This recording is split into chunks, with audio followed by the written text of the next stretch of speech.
Last week we finished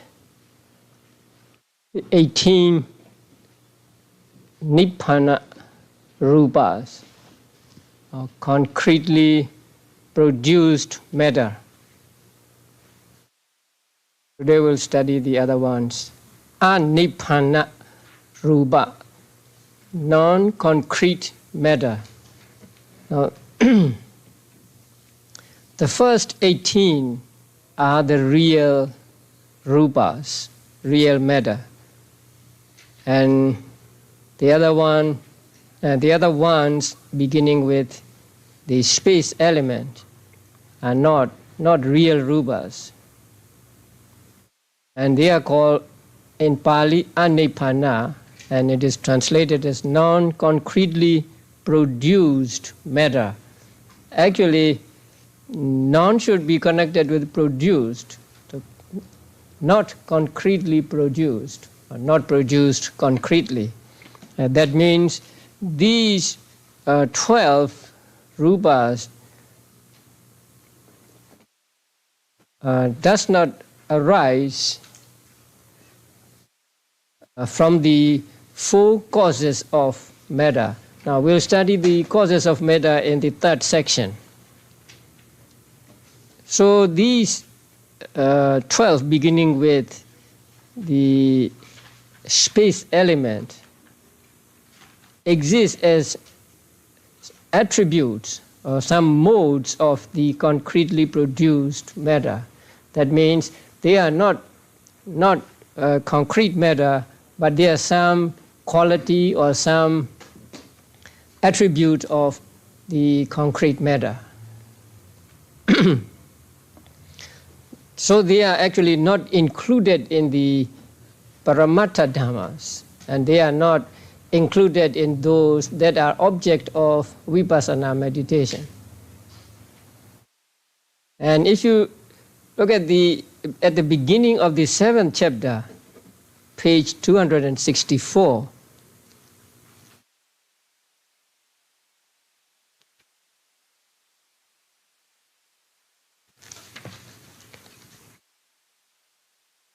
you'll find guide to section 1, these 72 kinds of entities, the 4 ultimate realities that have been described in the first 6 chapters can be analyzed into 72 distinct entities. So 72, and they are called Vattu Dhamma. That is phenomena which exist with intrinsic natures. So they have their own existence, their own intrinsic nature. They are called Sabbhava Rupa, and they are consciousness taken as one, 52 Cetasikas taken as 52, and then 18 concretely produced material phenomena.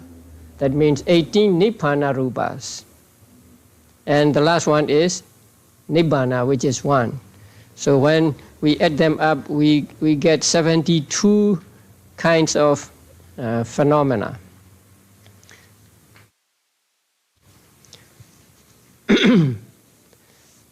Okay, now there are altogether how many? 10, not 12. 10 anibbana rupas. The first one is called limiting phenomenon. That means this material property or this rupa delimits the groups of rupas. Now rupas will be treated as groups in the 4th section of this chapter. This space element delimits or separates one group from another. Actually, when the group of matters meet together, although they touch, there is a kind of space between them. There is a separation between them. And that separation between, that separation among different groups of matter is called akasa dhatu, space element. So this is just space, and so it is not caused by anything, and it has no actual existence. Just the voidness between two or more groups of material properties, and that is called akasa dhatu, space element. Actually, there are 4 kinds of akasa, or space. The first one is, let us call open space. The Pali word is ajita akasa, that means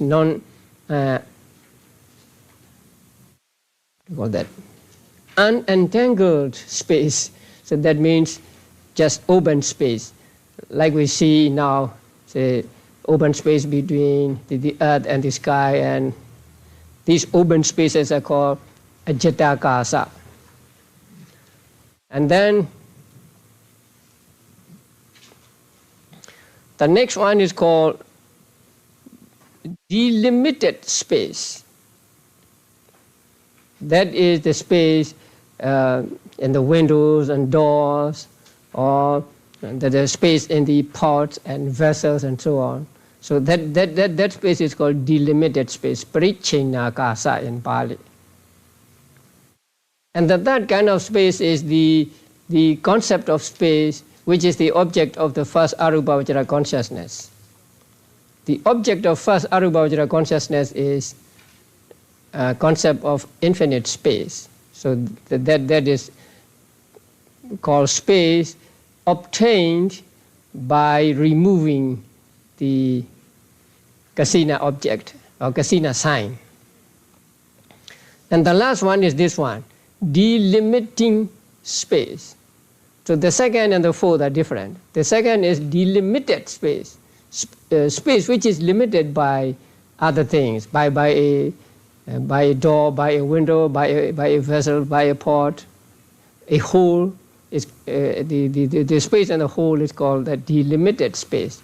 Now the fourth one is delimiting space. That means it delimits or it separates different different material, different groups of material phenomena.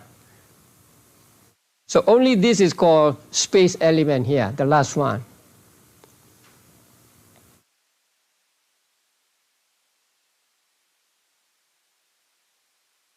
The next 2 rupas are called viññati rupas.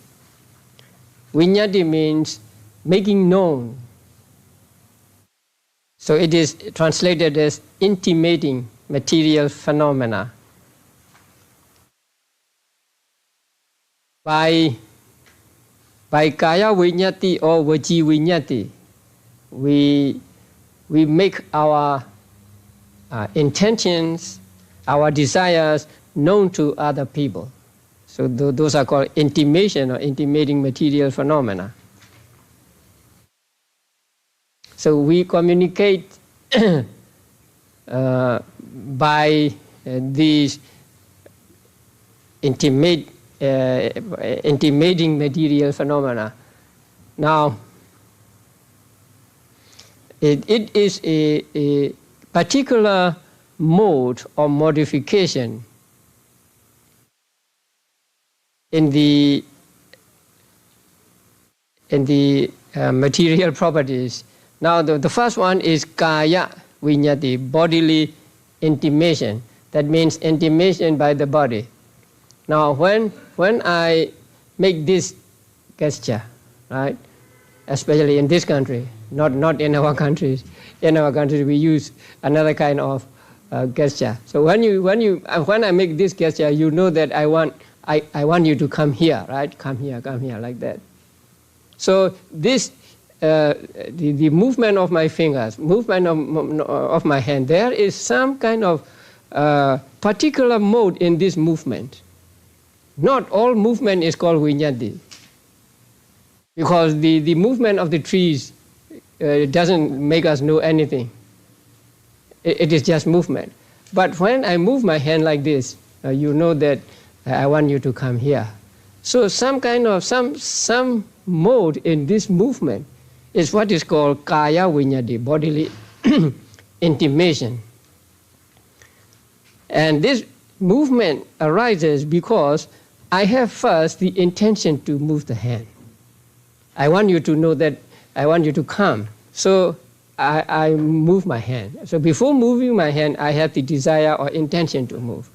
And that intention or the moments of consciousness of intention arise and disappear billions of times. Now, that intention or the consciousness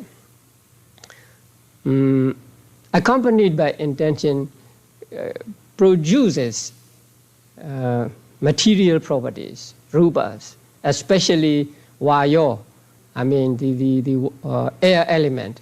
So it produces a great amount of vayo, the air element.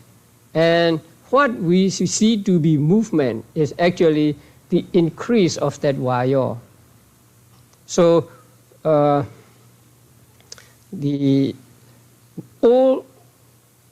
all material particles disappear, and in its place, new material particles take place. And when all material particles disappear and new material particles take place, they take place in a small, what do you call that? A very small distance from the one that has disappeared. So that arising of the new material particles in a new place makes us think that there is a movement of the hand. So in the books it is stated that the ultimate realities never move. There is no movement in ultimate realities. So it is difficult to understand. But why do we think that there is movement? Because there is the increase of vayo dhatu in the hand. Now, when vayo dhatu increases, the other material properties, especially the other three essentials, also increase. And so, by their increase, we think that there is a movement in the hand. So actually, nothing moves from one place to another. The material properties arise here and disappear here, and then there is a new material property arising and then disappearing, and then another one like that. So it is like a movie film. Now, on the frames of the movie film, there is the image. One image is just a little bit different from another image, right? Imperceptible, actually. But there is a difference between one image and another, one frame and another. But these, when those pictures are projected on the screen and made to move, say 30 frames a second and so on, then we think that the pictures are moving.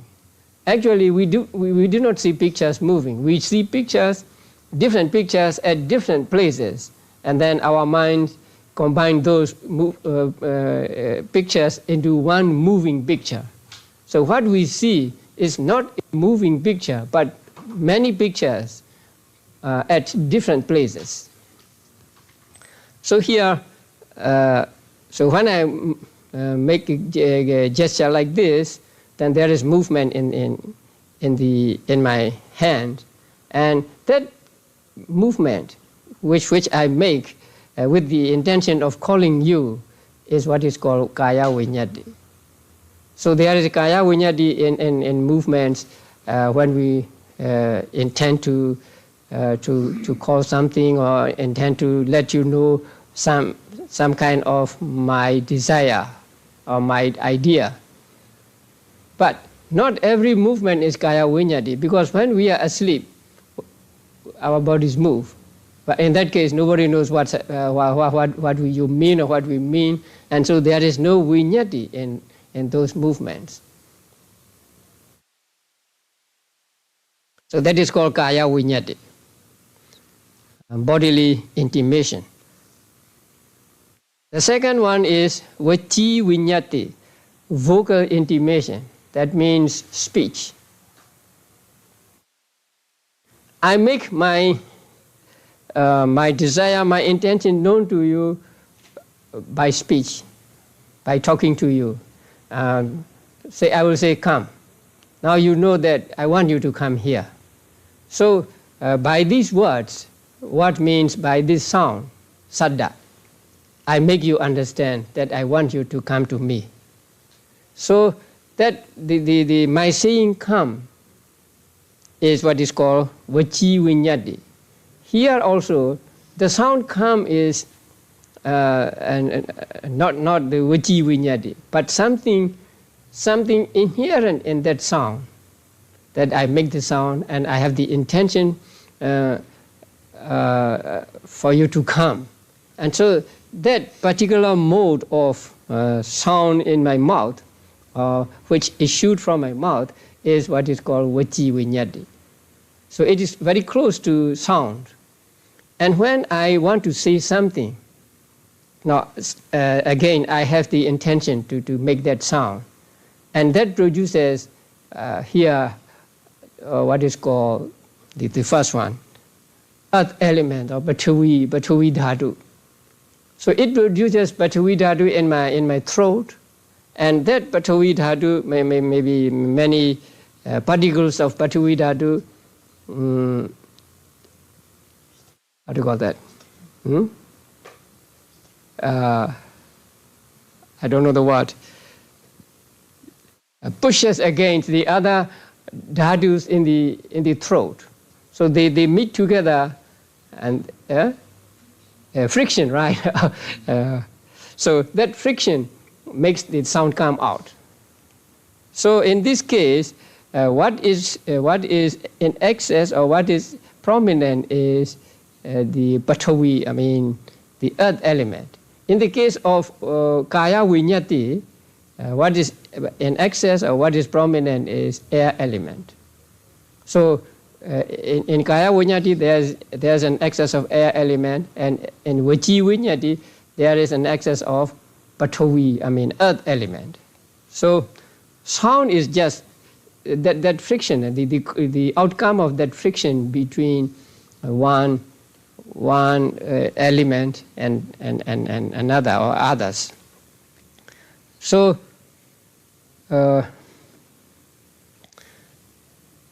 when we say something, we are letting other people know what we want or what we desire, what we intend, what we mean, and so that sound, that speech is what is called vaci viññati, vocal intimation.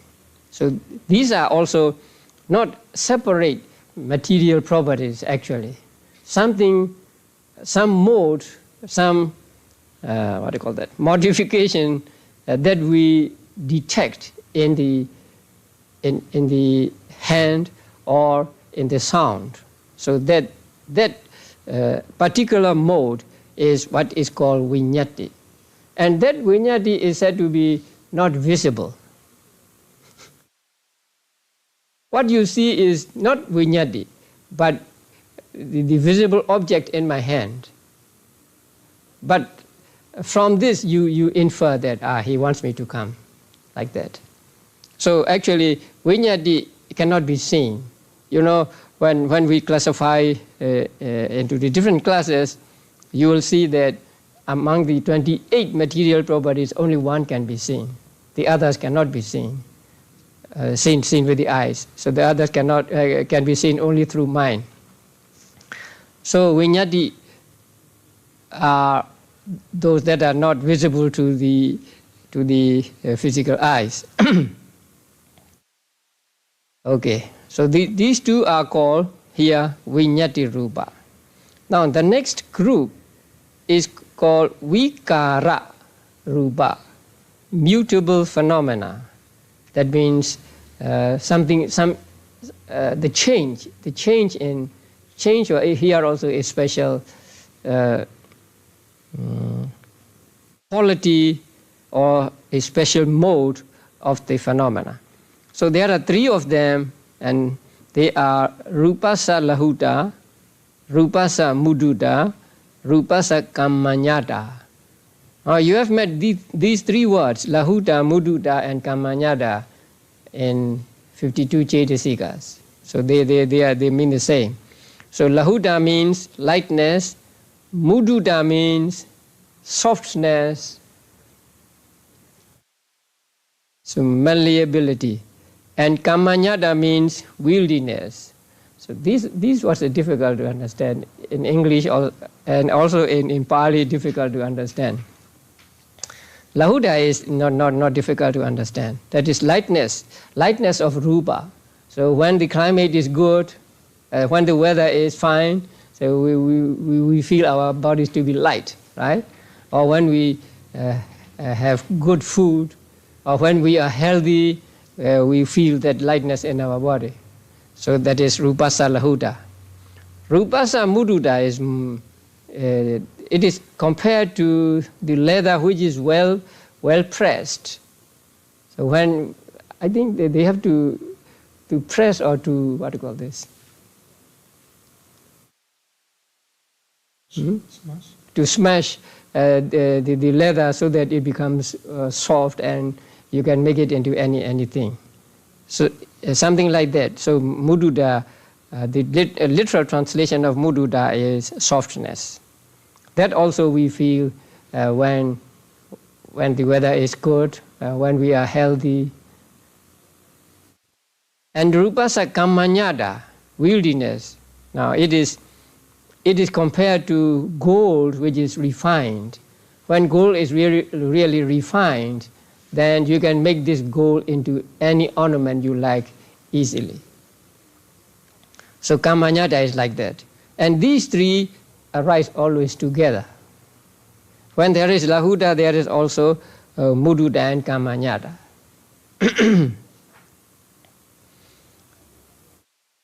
And these three are found only in living beings and not in outside things. Now, the two Viññati Rupas, intimating material phenomena, and three mutable phenomena, they are called Vikara Rupa.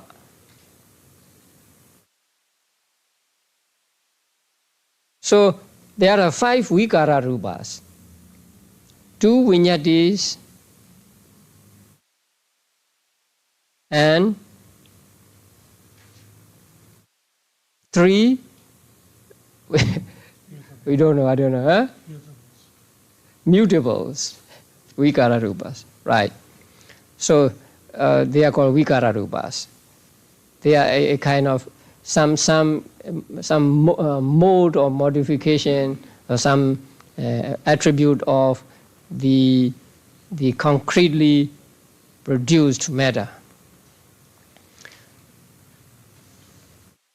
Now we come to the last group, and they are called Lakkhana Rupa, characteristics of matter or signs of matter. Now we are familiar with 3 signs, right? What are the 3 signs? Impermanence, suffering, and no soul. But here the signs are different. The beginning, the middle, and the end. And they are called characteristics of matter.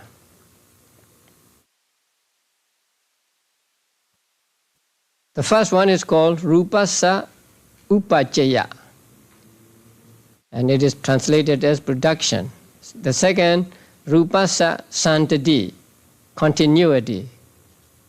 Actually, production of matter, continuity of matter, Rupasa jarada, decay of matter.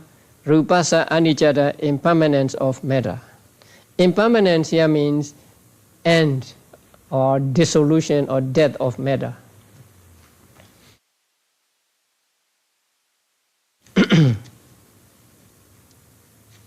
Now, the first two, upajjaya and santati,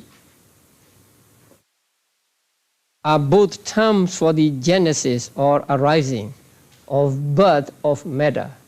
So the arising of matter is called by two names here, upajjaya and santati.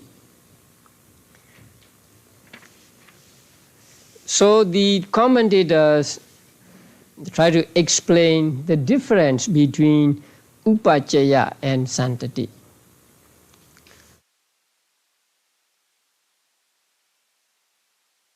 So in the word upajjaya, upa has two meanings. One is first. So upajjaya means first arising. And the other is, the literal meaning is above. That means later.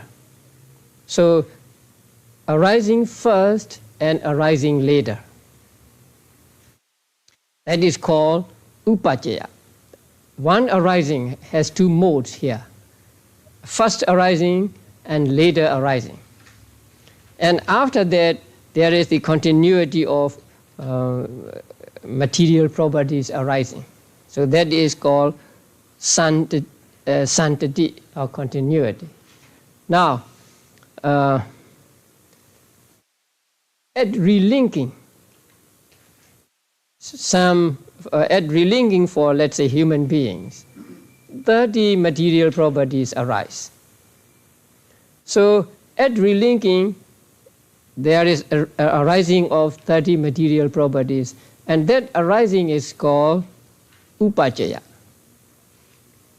And they will arise from that moment on, because they are born of karma, and so they will arise at every moment. So they will arise again and again and again. And when they arise again and again, they are still upajjaya, until the time comes when all material properties in one life arise fully. That means in the mother's womb, the fetus gets eyes, ears, and so on about 11th week after conception. That is according to the commentaries here. So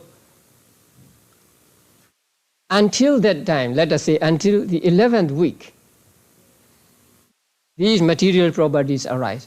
So the first arising of the material properties at the moment of relinking, patisanti, is upajjaya. Upajjaya. And also they are arising until the 11th week is called upajjaya. But from the 11th week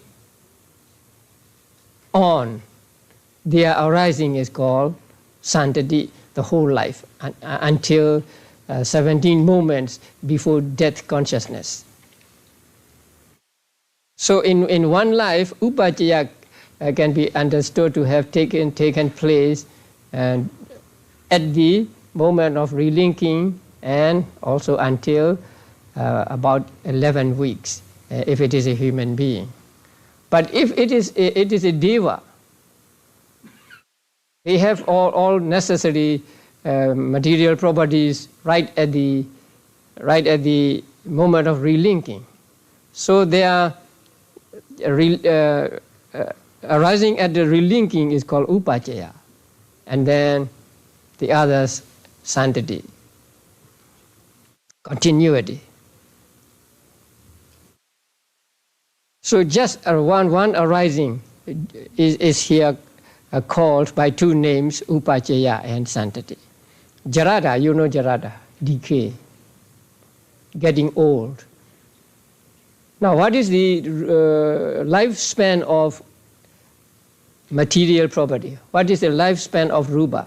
How many thought moments? 17 or 51 sub-moments. Now, the first one is called upajjaya and santati. And then 49 in between are called jarada, decay. And the 51st is called here anicca, death. So the first moment is upajjaya and santati. 49 moments are jarada, decay, and the 51st moment is anicca, death.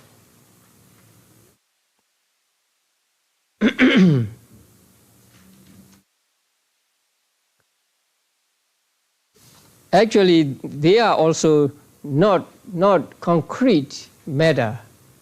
They are the marks of concrete matter. Oh, this is when the concrete matter arises. This is when it gets old, and this is when it dies. And so they are, since they are marks of the concrete matter, they are called lakkhana rupa, or characteristics of matter. So there are 4 of them: production, continuity, decay, and impermanence. Okay, now we come to the end of 28 material properties. So 28 material properties are grouped into 11 groups. The first group is what? The 4 essential phenomena, right? Mahabhuta or Buddha Rupa. And then the second, Pasada Rupa, sensitive phenomena. Third, Gochara Rupa, objective phenomena. Fourth is Bhava Rupa, sexual phenomena. And fifth, Hadaya Rupa, heart base.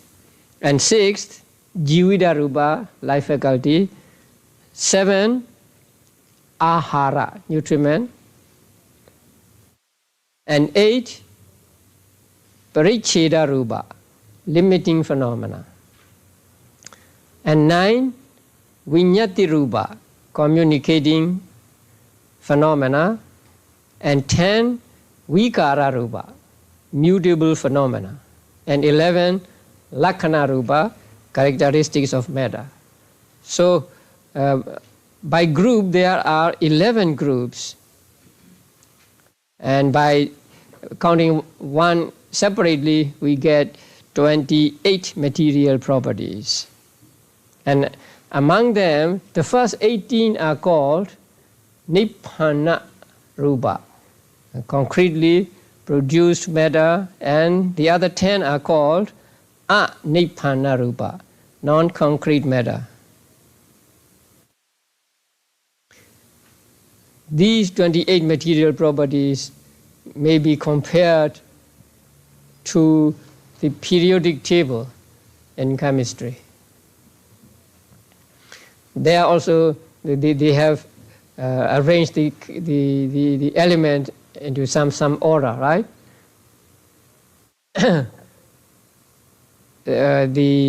Just as the elements in the periodic table are the components of what we call matter, these 28 material properties are, according to Abhidhamma, the building blocks of what we call material things, including living beings.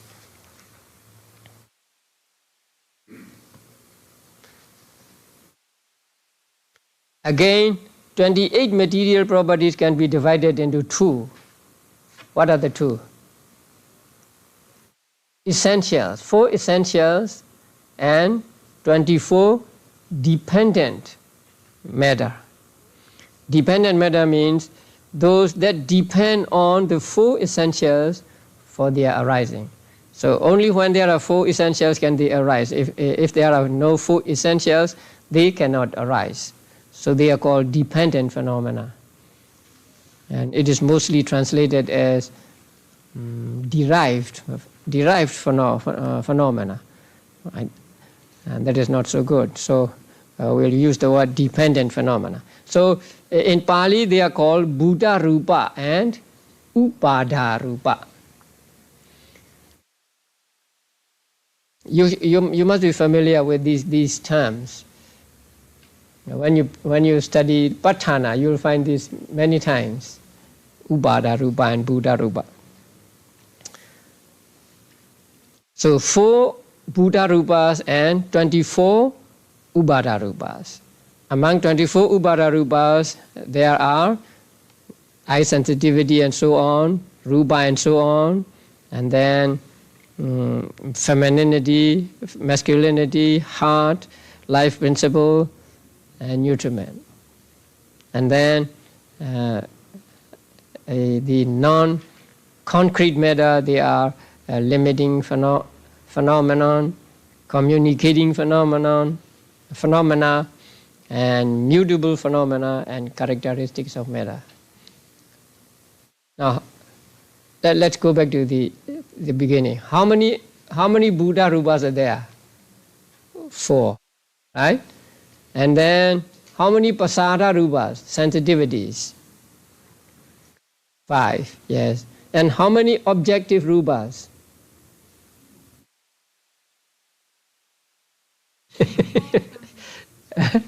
5 or 7?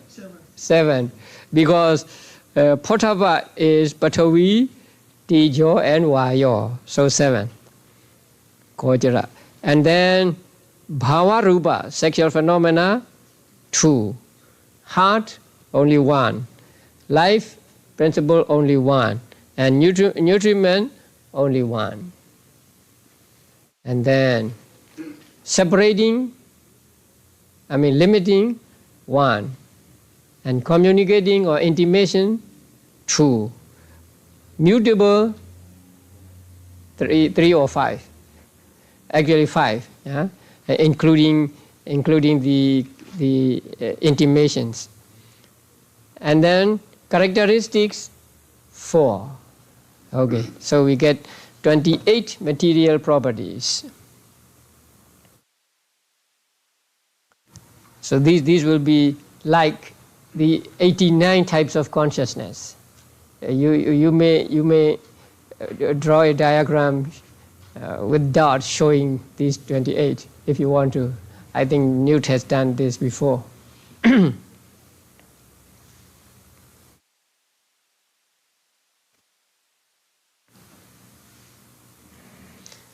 Now, next section. The next section is called in Pali Rupa Vibhaga, classification of matter. So matter will be classified into different things. Now first, all matter is just one. First, matter is just one by its characteristic. What is the characteristic of matter? Change. So by that characteristic, there is only one kind of rupa. And that rupa is said to be what? Ahetuka. Less. Sa paccaya, with conditions. With conditions means caused by conditions. Saṅgaha, again, sasawa. Sasawa means with asavas. Asava means taints or cankers. You will study the asavas in the 7th chapter. There are 4 asavas. So sasava means literally with asavas. And then saṅgaha, conditioned by conditions. Conditioned by 4 causes. And lokiya belong to a mundane world or belong to 5 aggregates of clinging. And kama vajara, they are the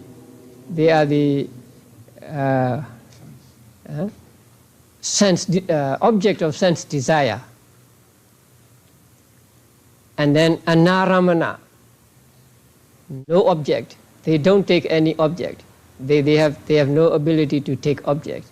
And taking object is the ability of mind and not of matter. And then appahadava, they cannot be abandoned. Abandon means like abandoning mental defilements. So we cannot abandon any of the rupas. So they are they cannot be abandoned. So we must understand that rupa has these qualities. So first, ahetuka. Rupa is without roots. It does not associate with wholesome roots or unwholesome roots or neutral, indeterminate roots. Because it is a rupa, and so there is no lobha, dosa, moha with it. So it is called ahetuka. So association with roots being restricted to mental phenomena. Only cetas can be said to be, cetas and cetasika can be said to be with roots. This ceta is with root, this ceta is without root, this cetasika is with root, this cetasika is without root, and so on. But not of rupa. So rupa is always ahetuka. And then sapacaya, with conditions. That means they are dependent upon conditions. They are dependent upon four causes. So four causes of matter. They are kama, citta, utu, and ahara. So the next section deals with them. And sāsava, they are with asavas. That means they are object of asavas. Lobha, ditthi, and moha are asavas. There are four asavas, but in reality there are three. Lobha, ditthi, and moha.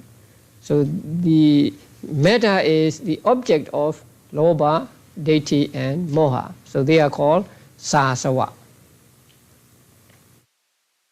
Saṅgaha, they are all conditioned. It means the same as sapacaya. They have causes, they are conditioned. So rupa is never asaṅgaha. Rupa is always saṅgaha. It always arises depending upon conditions. And then lokiya, it belongs to the world of five aggregates. So rupa is never lokotara. But citta, some cittas are lokiya, mundane, and some cittas lokotara. But rupa is always mundane, lokiya. And kama vajara, rupa is the object of sensual craving or sensual desire or desire for senses. Now, whether rupa arises in the Brahma world or not, it is called kama vajara, because it is the object of sense desire. You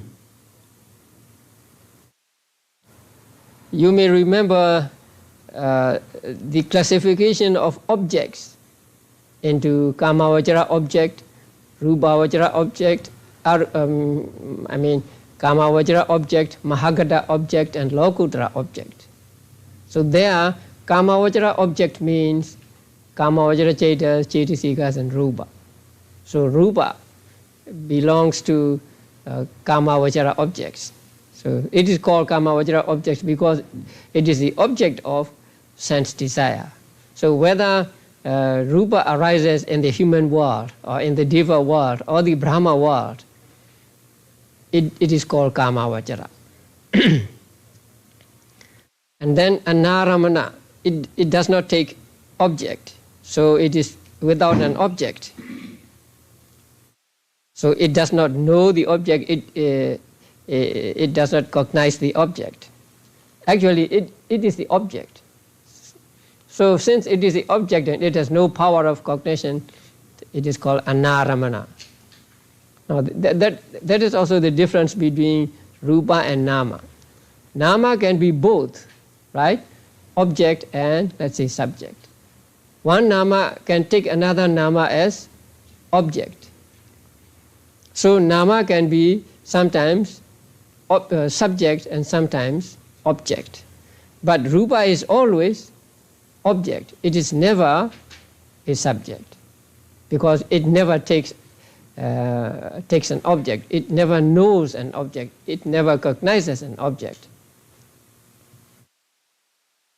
And then apahādabha, cannot be abandoned or not to be abandoned, like the defilements.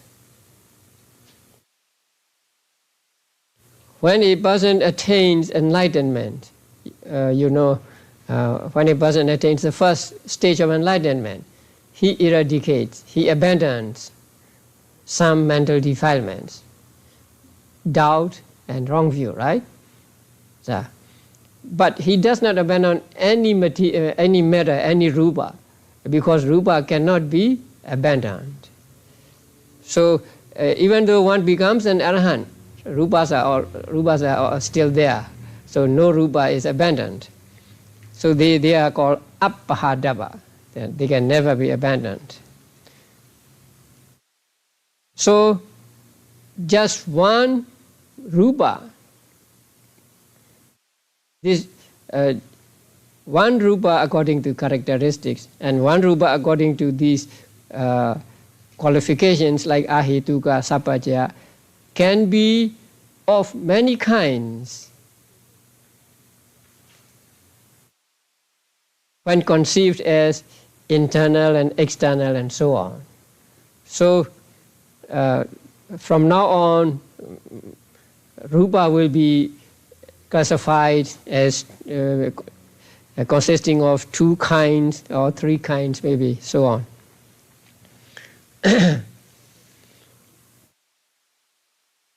Now,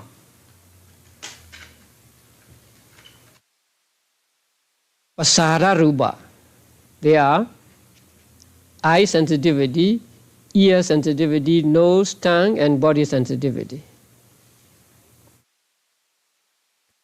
They are called internal, in Pali, ajjatika. So these 5 are called ajjatika, internal.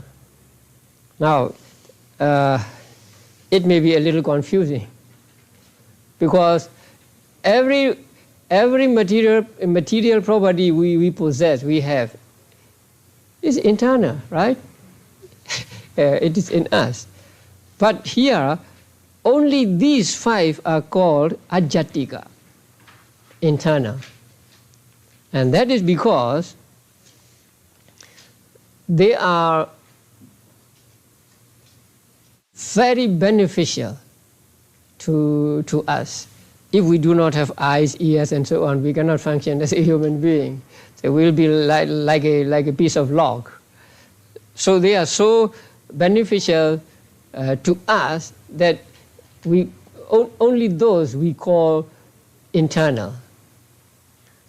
If someone is so beneficial to you, you may call him an internal person. He is among us, or something like that. So in the same way, since these 5 are so beneficial to our lives, we call them internal rupas or inner rupas. So these 5.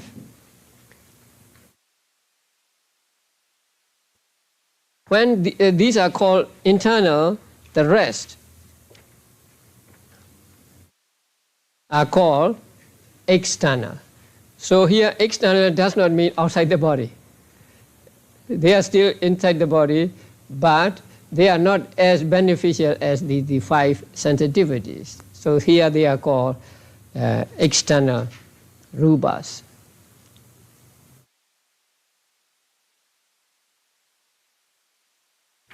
And the next is what? 6. Sensitive organs and the heart. So that means 5 pasadas and hadaya. 6. These 6 are called Vattu Rupa, right? Because they are bases. Now you are familiar with bases. How many bases are there? 6 bases. You study bases in the 3rd chapter. So these are called base Rupa, because they are the seat of consciousness, right? Eye sensitivity is the seat of seeing consciousness and so on. So they are called Vattu Rupa. When these 6 are called Vattu Rupa, the other, how many? 22 are called Avattu Rupa, non-base matter.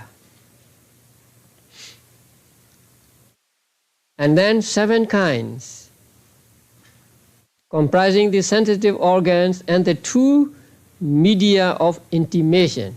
That means eye sensitivity and so on, 5, and then bodily intimation and vocal intimation. These 7 are called what rupas?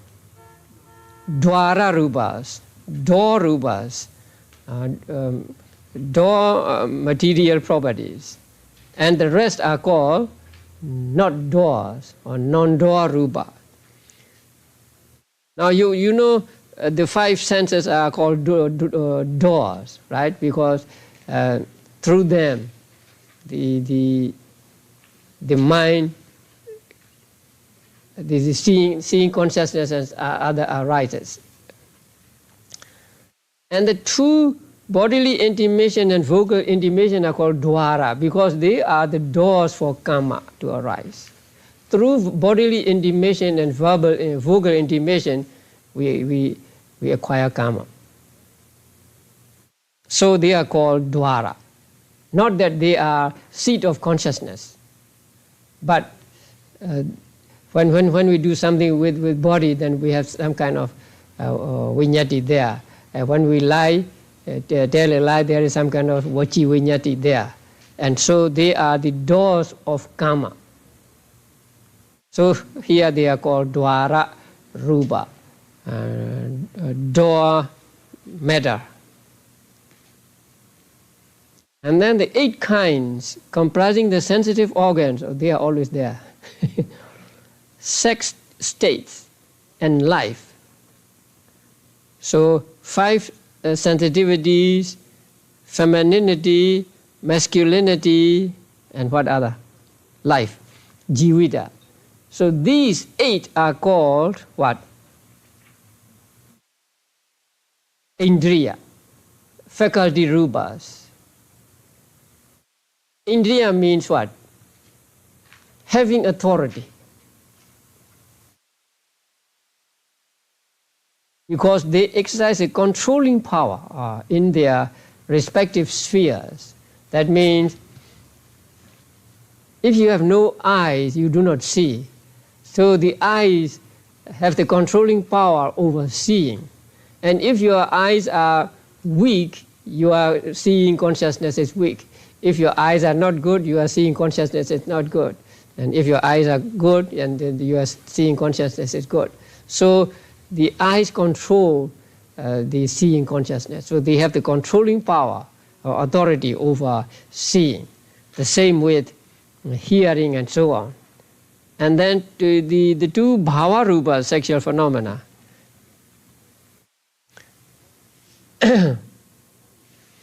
They control the masculine or feminine features and traits. That means when a person is a man, then his movement, his way of playing, his way of speaking and so on are different from those of women. And so these faculties control the features and traits of male and female. And life faculty controls the coexistent types of matter, as a pilot controls a ship.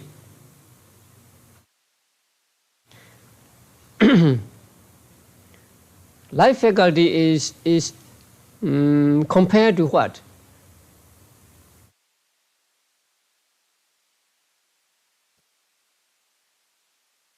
Remember? Life faculty. A lotus. Water in the lotus stalk. Right? So when there is water in the lotus stalk, it keeps the lotus fresh. Right? So this life, this jivita, life principle, controls the coexistent types of matter. That means the matter does not arise singly, right? Matter arises together. So it arises together with other material properties. And so when they arise and it arises, it maintains them, it controls them, it keeps them existing until they die. Not it keeps them eternally, but it keeps them alive until they die. That means, the material properties have 51 moments. So until the 51st moment or 50th moment, it keeps them fresh, or it keeps them alive. And it is compared to a pilot who controls a ship. But here I think it's not quite what is meant in the commentaries. Now, I think I told you about this last time. Did I? If life principle controls other material properties, what controls it? If jivita maintains others, protects others, what protects it? What controls it? Right? And then the simile of the analogy of a boatman and a boat is given there. So the meaning there is, when the boatman takes the boat to the other side, other shore, he takes himself also. Or when he takes people on the boat to the other shore, he takes himself also, because he is connected with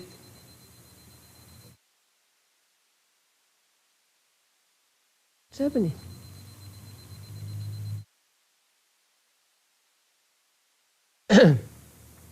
He is connected with the boat. So, although he does not mean to take himself, as he takes the boat to the other shore, he takes himself too. In the same way, the life faculty, it keeps others, it maintains other material properties, but while it maintains other material properties, it maintains itself also, because it is connected with other material properties. So that is the meaning here. But the pilot controls its ship is not so good an analogy.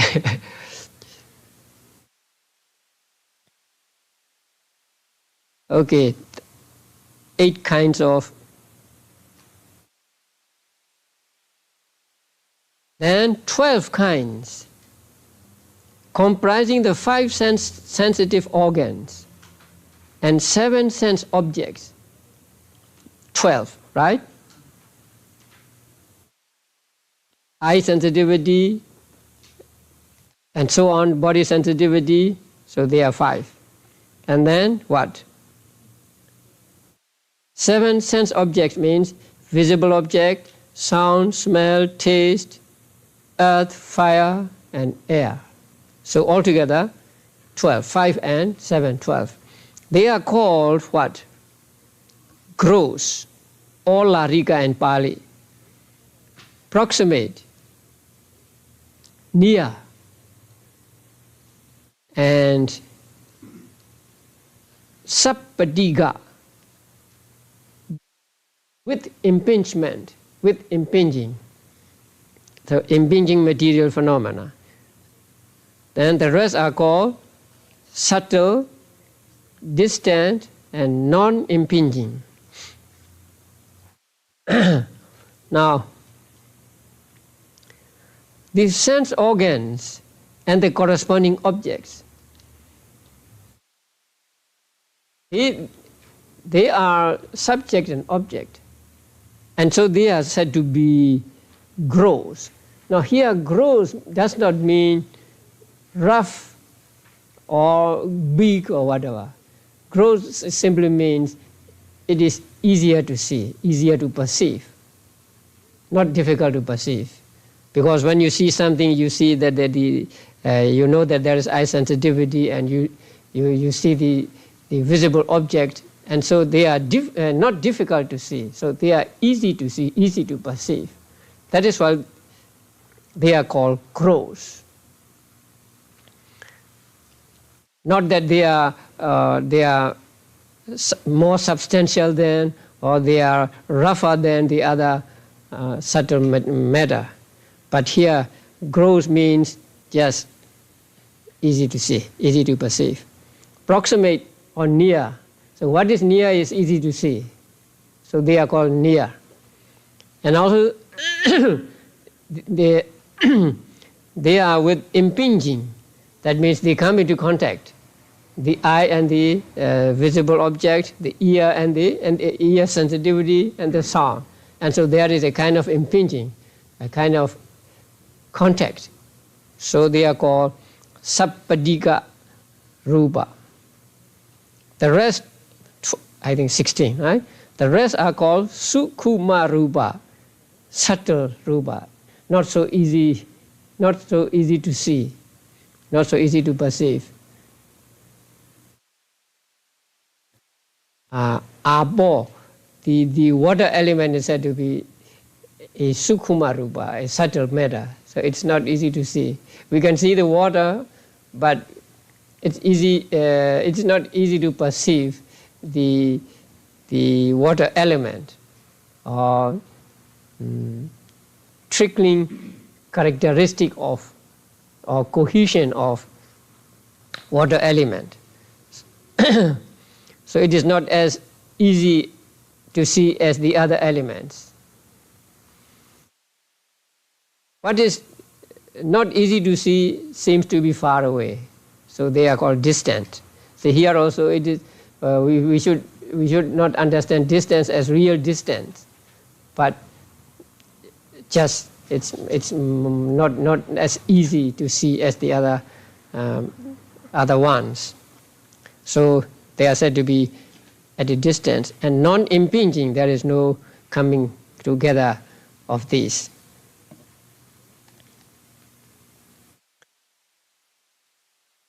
And then material phenomena born of karma are called upadina, and the others are called anupadina. Now, this term must be understood properly and correctly, because many people make mistakes about this term. So what upadina? Is composed of upa and adina. Now upa here means karma, which is the object of craving and wrong view. Upa means approached. Literally it means approached. So here karma approached by craving and wrong view.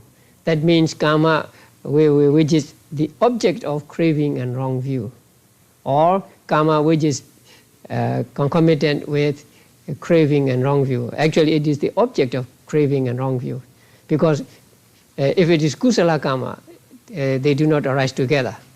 But still the kusala karma is the object of craving and wrong view. So upa here means approach, approached by craving and wrong view. And adina means taken. Taken here means something like claiming. It is claimed by karma as its results. So that is called upadena, something that is claimed by karma as its result. It is as though karma were to come forward and say, oh, these are my results. These are the results I produce, something like that. So they are called upadena. So it is usually translated as clung to But actually, upadena means those that are born of karma. Then the others are not upadena, so they are called anupadena, those that are not born of karma. If they are not born of karma, they are born of citta, uttu, and ahara. So those that are born of karma are called clung to or upadena, and the others are called not clung to, anupadena.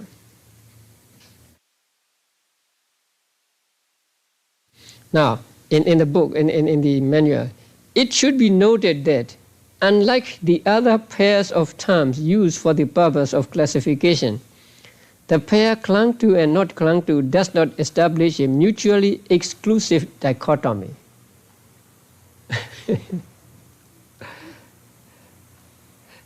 You'll understand more clearly when you get to the next section. For 9 kinds of material phenomena born of karma can also originate from other causes. There are 18 material properties caused by karma.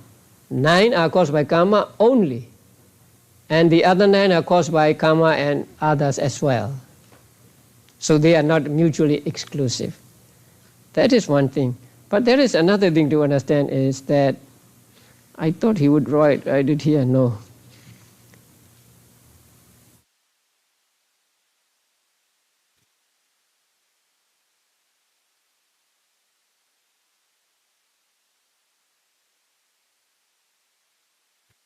Oh yes.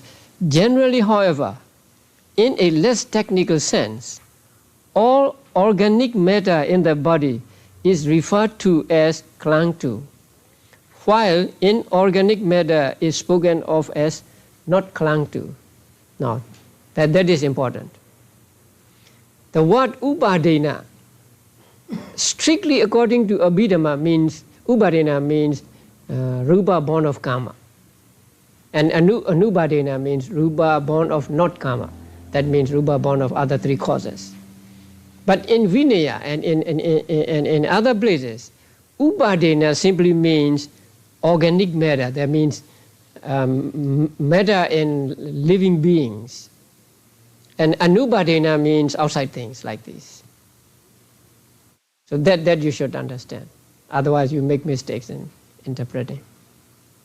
Especially in Vinaya, we find this upadena and anupadena many times. And so if you translate their upadena as just clung to or born of karma, you are wrong. So their upadena rupa means, how do you call that? Animate, right? Animate rupa. And anupadena means inanimate, outside things. So we must understand that upadena and anupadena has 2 meanings each. According to Abhidhamma, or in Abhidhamma, upadena means born of karma, and anupadena means born of citta, uttu, and ahara. But in general usage, upadena means animate matter, and anupadena means inanimate matter. Now, monks are not allowed to touch women. So women are upadena. They are animate, right? But we can touch this desk. So the desk is anupadena. So there is no offense for us to when we touch anupadena. But with regard to upadena, we are not touch women. So these words are used there, and you must understand that upadena means animate matter and so on. Otherwise, if you take upadena to mean just rupa born of karma, you will be wrong there. So please understand these 2 words, no? Upadena and anupadena. And then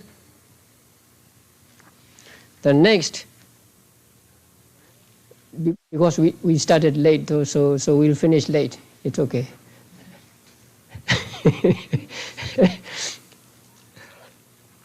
The visible form is visible, the rest are non-visible. Now, among 28 material properties, only one can be seen, and that is what?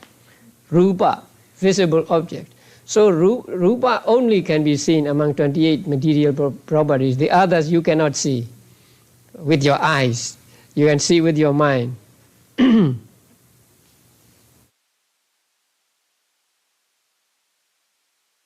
And then eye and ear are called not reaching their object, asampatta. They are called as, right? And nose, tongue, and body are called sampatta. Now, here, the sampatta means not reaching, actually. Reaching it. That means, what can I say? Coming to you.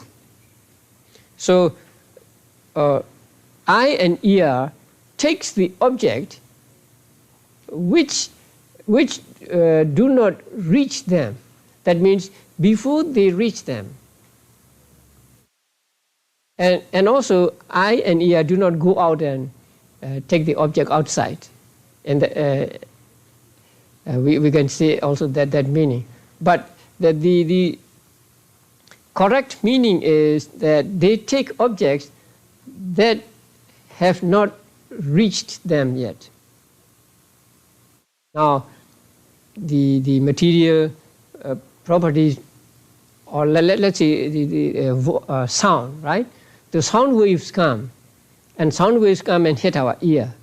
So according to Abhidhamma, we take the sound before the sound hits the ear. Maybe just close to the ear, but not yet. It has reached the ear. So the eye and ear are said to be asampatta, and then we put the word gahaka after it, and we call asampatta gahaka. That means taking objects which have not reached them. But the nose, tongue, and body are called those that take objects which have reached them. That's understandable. The smell, as long as it does not come in contact with your nose, you don't feel the smell. You don't get the smell, taste and touch also. So they are called sampatta gahaka. But there is a difference of opinion among teachers before the time of the commentaries. So there is what is called Mahāatthakatha. That means the original commentaries. And then when Buddhaghosa wrote his new commentaries, he took many from the Mahāatthakatha. So the authors of Mahāatthakatha thinks that they take the object which has reached them. So there is difference of opinion. But the opinion of the Venerable Buddhaghosa, or maybe his or the opinion of those elders at the Mahavihara in Sri Lanka, and that opinion prevails, and so later others or later monks follow them. So the Venerable Anuruddha also follows them. So he states here as eye and ear as taking objects that have not reached them, and nose and others as those that take objects that have reached them. So we may or may not agree with that.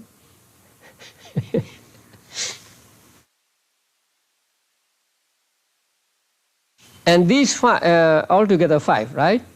Eye sensitivity, ear sensitivity, nose, tongue, and body sensitivity. These 5 are called gochara-gāhika. Gochara means object and gāhika means take.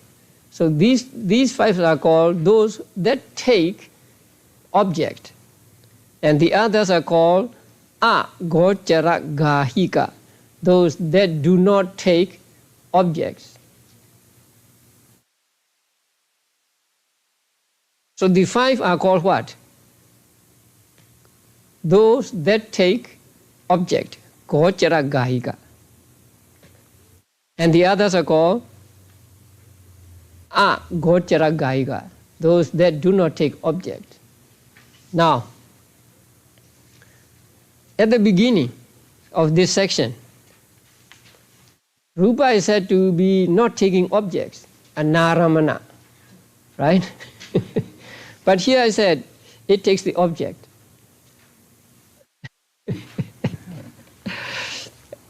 So here we should understand that it takes the object here. The eye and ear, they take the object means actually not they themselves, but the eye consciousness and ear consciousness that arise depending on them takes the object. That is why they are also said to be said to take objects. Actually, Rupa cannot take objects, right? Yeah. Okay, the last one. The inseparable ones. They are what? One no, visible object or color, gandho, smell, raso, taste, oja means nutritive essence or nutrition. And then bhuta chittuka, the 4 essentials. The 8 kinds of material phenomena that are inseparable. So they are called, these 8 are called in Pali avinibhoga, that cannot be separated. And the others, the rest are called vinibhoga, that can be separated, that can be separate. Now these 8 are everywhere. In every particle of matter, even however small it may be, there are these 8 particles. So we may reduce the material properties to the smallest atom or subatom. But even in that subatomic particle, according to Abhidhamma, there are these 8 properties, color, odor, and so on. So these cannot be separated. But we can understand them, we can separate them with our minds, right? We say there are color, odor, taste, and so on. But actually we cannot separate them physically. And the 4 essentials, the 4 Patavi, earth element, water element, fire element, and air element, they cannot be separated. So there are always these 8 material properties everywhere. And that is why they are called inseparables. And the others exist separately and they can be separated. Eye sensitivity and ear sensitivity, they do not arise together, right? So they are separate. We know that there is no eye sensitivity in the ear sensitivity and ear sensitivity in the eye sensitivity. But in a particle of matter, we say, oh, there is color, there is smell, there is taste, and so on. So these 8 are called inseparable 8, and the rest are called separable ones. And these 8 will be the basis for forming groups. So when we form groups, we will take these 8 as a basis, and then we will add one thing, one particle, one material particle to it, or 2 particles, or 3 particles, and so on. So we will study them in the 3rd section.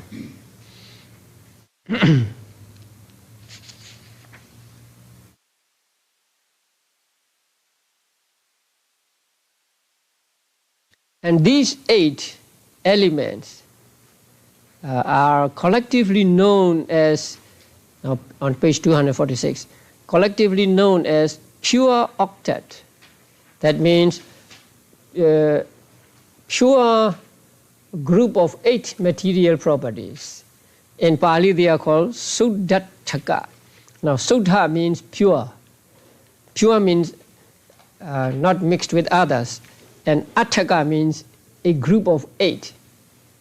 So a pure group of 8 material properties.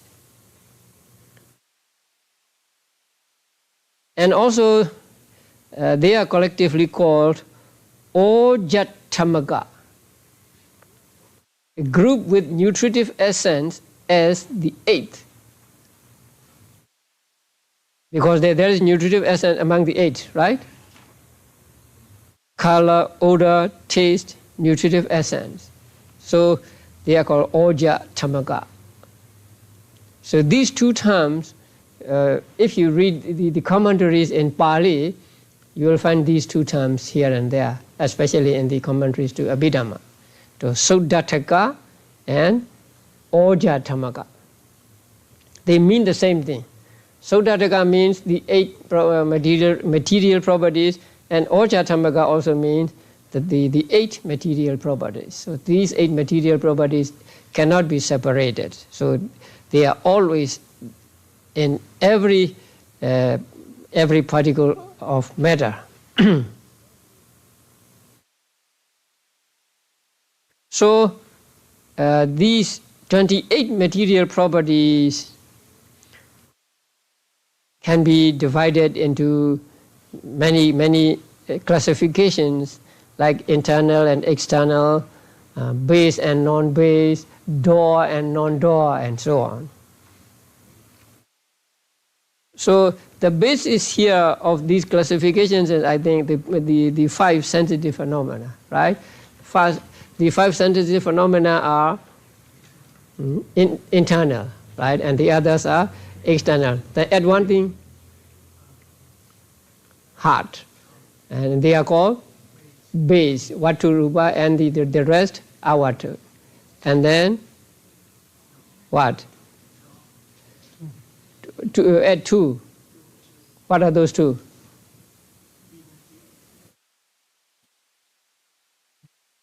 Viññati. Right.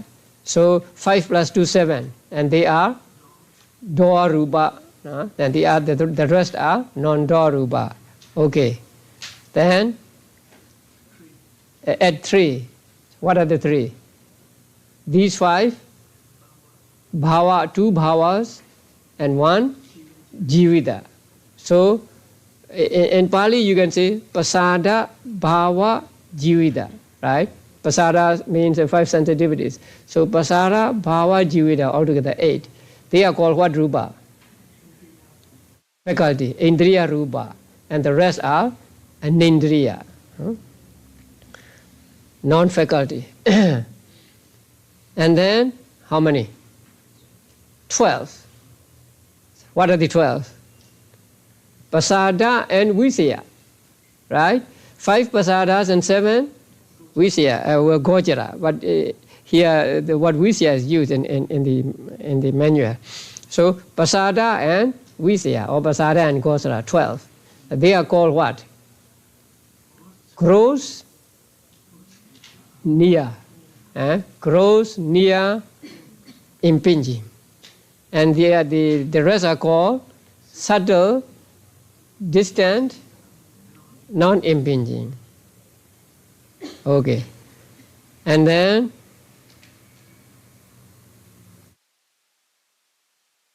those that are born of karma.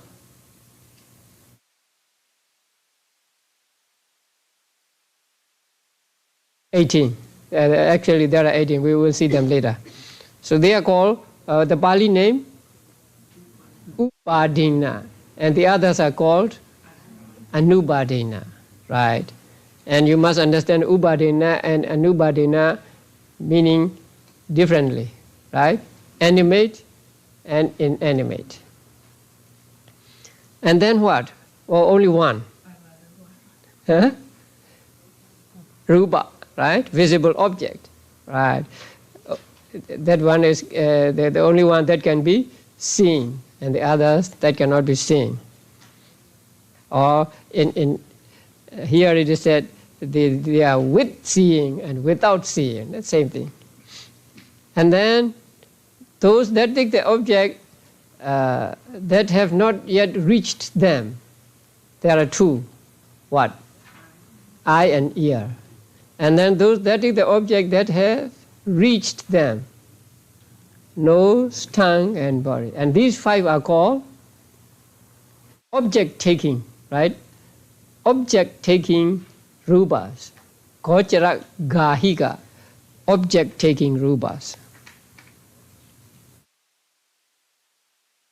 And then those that can be separated are not that cannot be separated, and those that can be separated.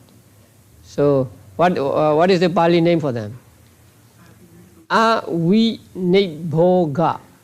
and the other one vinibhoga. So avinibhoga and vinibhoga. And how many of them are there? Avinibhoga? 8. What are they? Rupa,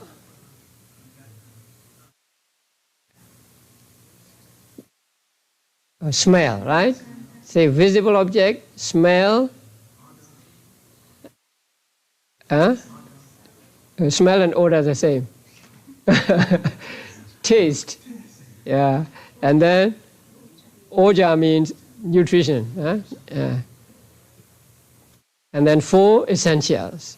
So 4 essentials, let's say color. 4 essentials, color, smell, taste, and nutrition.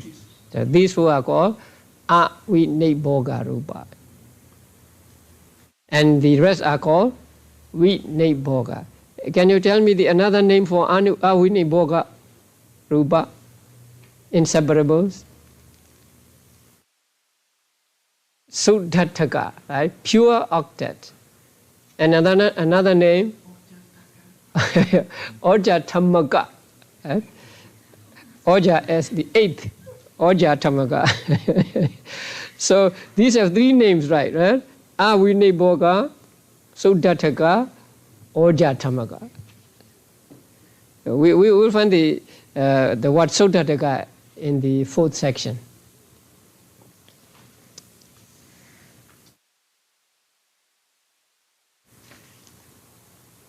Right, okay.